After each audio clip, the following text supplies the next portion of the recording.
Quer saber quem em um grupo realmente gosta de você ou concorda com o que você diz?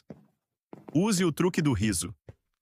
Quando um grupo de pessoas começa a rir de uma piada, cada um olha instintivamente para a pessoa com quem se sente mais conectado ou que mais admira.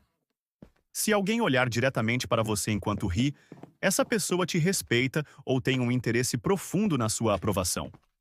Observe para onde os olhos dela apontam na próxima vez.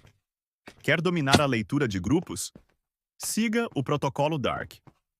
Porque o riso revela o que o coração tenta esconder.